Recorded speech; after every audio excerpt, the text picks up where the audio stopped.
So today is the day you officially become a developer. Because in this lesson, we are turning your computer into a professional coding machine. And by the end of this video, you have the exact tools any developer use every single day.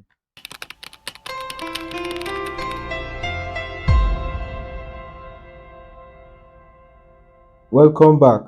If you have been following the course in order, you are doing the right thing. Now let's prepare your system for coding. Before you install anything, let's quickly understand what developer tools are. Developer tools are software that help programmers write, test, and manage code efficiently. The first tool we are going to be installing today is a code editor. Code editor is very important in development. Code editor is one of the tools you are going to be using every day. So let's go to our browser and install a code editor. Now, there are different code editor out there you can use, but I'm going to be using VS Code. Not just for this tutorial, I've always been using VS Code, so that's my preferred code editor, and I would suggest you use the same. But feel free to explore others. There are many other code editors you can explore. We have Sublime Text and we have Atom and many others, so you can explore them. But in this video, you're going to be using VS Code. And I'm going to tell you that 80% of developers you are going to meet will be using VS Code. So I'm going to use VS Code not just because it's popular or because I've seen many developers using it. No, VS Code is very good, and when we start using it, you are going to see what I'm telling you. We are going to we will have access to install so many extensions that is going to make development very easy for us. That's one of the reasons why I preferred and love using VS Code. So let's go to this website here. You just type and go to this URL. So you install the version depends on the operating system you are using. So here I'm using Windows, so I'm going to install VS Code for Windows here. So I'm just going to click this Windows here. It's going to pop up for me to start installing. I'm going to leave it in my downloads folder. So I'm going to click save. As you can see, it's installing. So let's wait for it to install. If you go into your download, you can see that we have downloaded VS Code here. Let's just double click to install it. So you just click down here. Let me move this. You click down here, you see accept the agreement. You go up here, accept the agreement. You can read this if you want. Accept the agreement. I'll leave it. I would leave it as in this default location. VS Code to continue. Click next if you would like to different folder. I'll leave the folder like that. Now I'll also click this. I also check this here so that to create a desktop icon for me here when after it finishes installing. Then I'll just leave the remaining as default like that. Then I'll click install. So you wait for it to finish installing. You can see now that we have Visual Studio Code newly installed. This have Visual Studio newly installed. You might see a welcome screen in your own. This is a welcome screen. This show welcome screen on startup. So this is our welcome screen. We just finished installing Visual Studio Code. Now I just want to put you through in some things we can do with Visual Studio Code even before we come into the practical. In here is our extension tab. We can install any extension for our choice here. When we start, in here is where we can download Gate for Windows. When we download Gate, we'll be using this tab a lot. In here, we can just search for anything in our Windows, in our code. So let's just do a little practical here. Let me just create a plain text here. You can see that this is a text editor. You can use it to even write a plain text. Let me just say hello to the full stack. Hello, okay, let me just say, sorry, let me say welcome to the full stack web development course.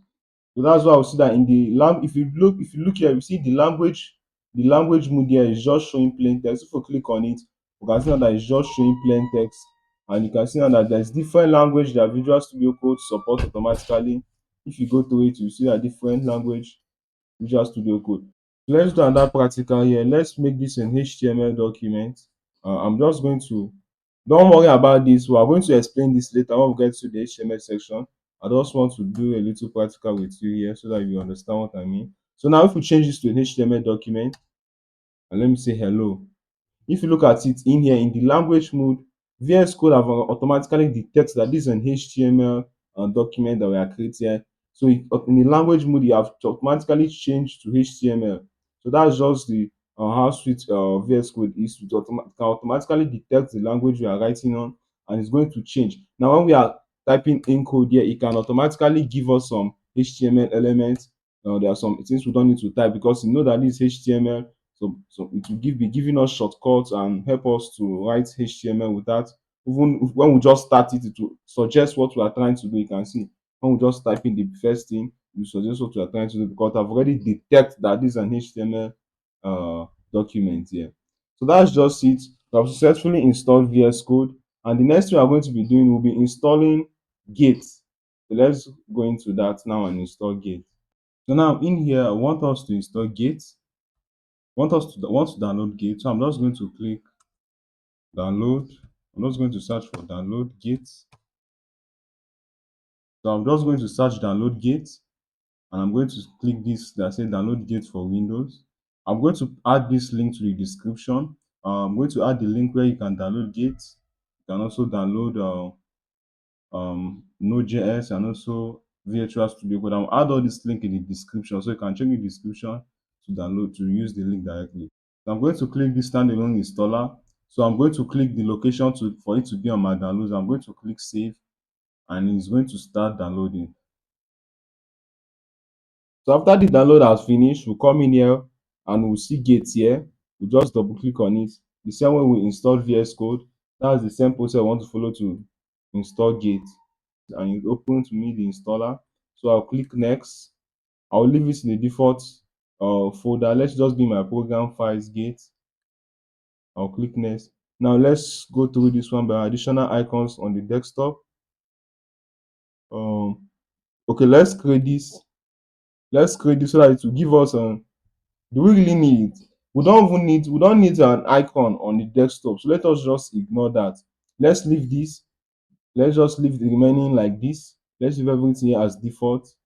Check daily for Git for Windows updates. You can check this if you want, but I don't want to check it. I don't want it to check daily for update. So I'm just going to leave it like. Or let's just click it. Let's see check daily for update. If you like, you check that. If you like, you don't click it. That's your own choice now to do. Add a Git bash profile to Windows terminal. We are going to configure that later, so no need to check it. So let me just click next. I will leave it like this. Now, note what they're asking us here, choosing the default editor used by Git. Now, I'm going to click here. If you remember, we have installed Visual Studio Code. So I'm going to use Visual Studio Code as our default editor that Git is going to be using. So let's scroll here. If you can't find Visual Studio Code, let's just scroll in here and find Visual Studio Code. Okay, this is it here. Visual Studio Code as Git default editor. Let's just click this one. We are going to use Visual Studio Code as Git editor. You can see Visual Studio Code is an open source, lightweight, and profile a powerful editor running as a desktop application. So let's just use Visual Studio Code here as our default editor that Git is going to be using. So let's click next. Let's get decide. So I'm just going to leave this at default. Let's get just decide. Also leave this as default here. I also leave this as default. I'll leave it the way it is. I'll leave it the way it is. I also leave this the way it is. I also leave this here the way it is. Let's leave it like that. And you can see gates. We have started installing gates here. Let us just allow it to install finish. So as you can see, Gate is done. We are finished installing Gate. View release note. I don't want to view any release note, so I'm just going to leave it like this and click finish. Now there's something we are going to check if Gate have been installed correctly. So after installing Gate, I want you to open your search bar, and you see now you have access to something called Bash. So now you can see that we have access to Gate Bash. We are going to be using this Gate Bash a lot. So first of all, what I want us to do here, I want us to open this Gate Bash. If you are seeing this gate bar, just know that you have installed gate successful, but we still have to make some tests again. So let's just do gate gate dash dash version, just to be sure that we have gate. Now you can see now that it showed the version of gate version 2.53.0. Your own might be different, but now we are seeing the version of gate here. That means gate has been successfully installed. So the next thing we are going to be doing, we're also going to install Node.js in our system. So let's run that quickly. So I'm just going to click download Node.js. So I'm going to the website, Node.js website here. So inside this Node.js website, we are going to download the long-term support. You can see now that we have two options here. What we want to download here is Node.js LTS, which is the long-term support. We don't want to download the current version. I don't want to download this current version. I want to download this long-term support because it's going to be better for us to be using, and it's going to have long-term support, just like the name implies there. So I'm just going to click this Windows installer. Know that you can change this to any operating system you are using. You can see Mac OS here, Linux here. You can change this to any system you are using. So in here too, I'm going to just leave it like this because my machine is 64. So I'm going to leave it like that. I'm just going to click this Windows installer here. This is what I'm going to download here. And I'll just download this. So if you come to your download file, you're going to see the Node.js file. Just double click to install it. So it's going to start installing. You click next here. You accept the terms here. We leave it in we leave this file as this folder to be default here. If you like, you can change it. So Node.js runtime, I'm going to just leave it like that. It's going to install this for us here. So we are going to leave it like that. We click next. Automatically install necessary tools that knows this will also install. Okay, you can check this if you want. Note that if you check this, installing Node.js is going to take time because it's going to install many other necessary tools that Node.js is going to need. So I don't want to check this because any tools that I'm going to need in the future, I'm going to install that separately by myself. So let me not check this. Let me just click next and I'll click install.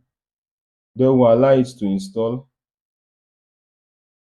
So you can see now that I've finished installing Gate. Okay, just the same thing we do to confirm that GitHub has been installed. That's the same thing we want to do here. I'm just going to open my Git bash again. And I'm going to run node dash dash version just to confirm. So if you want to show version like this too, just know that you installed it the right way. So that's it. In this video, we have installed VS Code, which is our code editor we are going to be used to in out this course. We have also installed Gate, and now we have installed Node.js. So these three applications we just installed, these three softwares we just installed are really powerful. This one is going to help us to keep building. It's going to help us a lot. Node.js is just a JavaScript runtime. It's going to help us to run JavaScript, and when we go into backend, it's going to help us to be running Node.js and other Node library very smoothly. So Node.js is very important. Gate still is very important. When we get into the Gates and GitHub section, we're going to see that we're going to be using Gates to connect our application to GitHub. Where we'll be automatically using our terminal to push our code to GitHub. So it's very important. So now we have installed Git Bash, VS Code, and Node.js. But before we continue, open your Git Bash, and this is the terminal we are going to be using a lot. So I just want to do all these command line basics here. Now here I just want to show you some command line basics.